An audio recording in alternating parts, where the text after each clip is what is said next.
Ever wonder how chefs build a palate from start to master chef? From wee chef, little tiny chef, to big chef? Stick with us and we're going to show you how.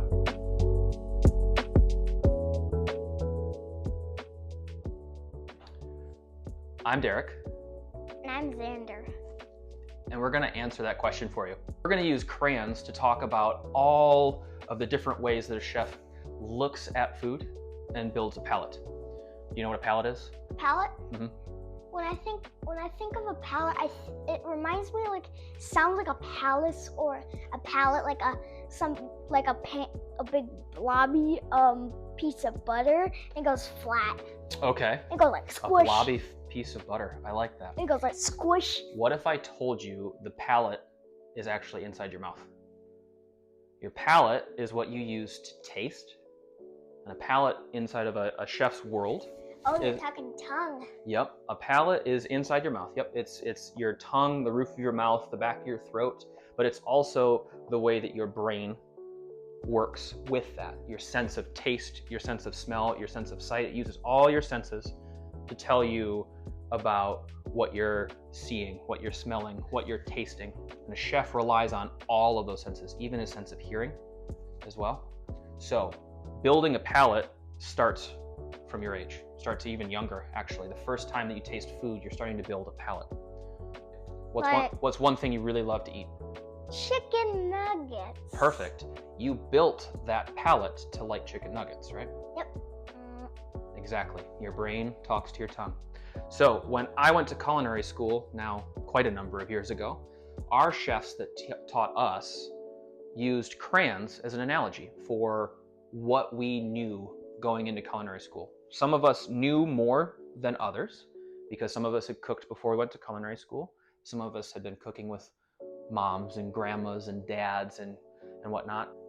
In culinary school, our teachers said that when we entered culinary school, we only had chunky crayons. And we all thought, how can you cook with crayons? The crayons actually were the analogy to talk about colors, talk about flavors, talk about ingredients, talk about cooking techniques, talk about recipes. So when we entered culinary school, we were told that we only had 8 chunky crayons in our palette. Can you tell me what might this stand for? What might a yellow crayon stand for? It might stand for a lemon. A lemon, yep, or maybe a banana. Ooh. And a red one. Sparkling. Red one. I know this ain't a food, but it also stands for our shoes. It stands for our shoes, but food-wise, because we are chefs, we don't cook our shoes. What color? Cherry. Cherries, great. And the list goes on and on and on and on and on. 8 chunky crayons is the base knowledge. So not necessarily 50%, but we've got something. We know a little bit about something about food, right?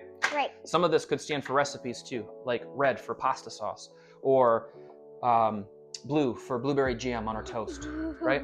So that's how we're thinking too, because not only am I kind of a kid on the inside, but we're cooking with kids too. We're cooking with family. We're trying to bridge that gap that makes cooking somewhat or sometimes a scary thing because it's so big. And I tell you what, I only know this much still. I have more than 8 chunky crayons, but my crayon box is growing every single day. And it's not just because I'm good at what I do. It's because I try and I fail quite a lot. But you want to know what I do? Is I add that color to my crayon box, my culinary crayon box, and say, okay, now I know what that tastes like. Now I know that didn't work. Now I know this flavor didn't go with that flavor. If you like and subscribe and press that bell button, you'll get to know and come along on the journey with us as we add to your culinary crayon box. As we take your knowledge of what you have here, and maybe it's more, maybe it's less. We'll take this knowledge and we're going to turn it into something like this. That's right. What's that number? 120%. 120 crayons. This is what our culinary professors wanted us to have when we walked out of the building, when we graduated and said that we can be chefs now. The amount of times that we've added to this. We don't just have one single purple, but we have dark purple, light purple. We have blues, we have greens, we have silvers, we have golds. And this one's pretty cool because this one has kind of a ridiculous crayon sharpener in here too. No analogy there, just a crayon sharpener. So, crayon box, 120 crayons of different shades, all different shades of colors, different greens. Sometimes the green is dark because it's an herb.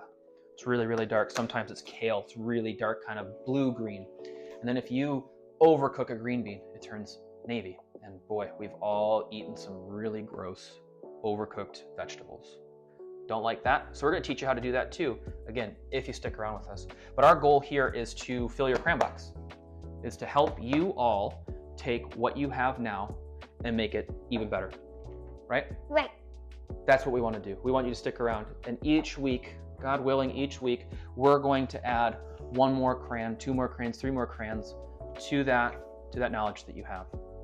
And we're going to keep talking about this. I know we're hitting on this pretty hard here, but this is the way that I look at food. And I know this is the way that you look at food too, because you love art, right? Mm-hmm. It's called culinary arts for a reason. So we're craftsmen, we're artists, we're explorers, and we want to do all that with you.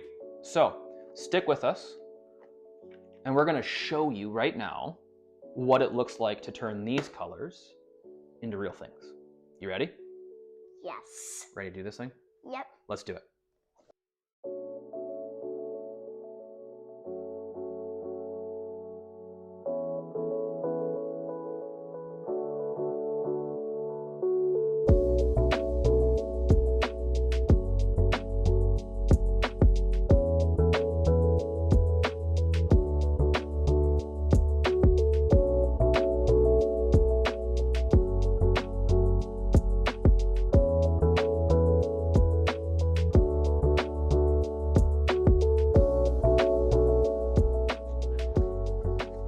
Okay, well that was fun.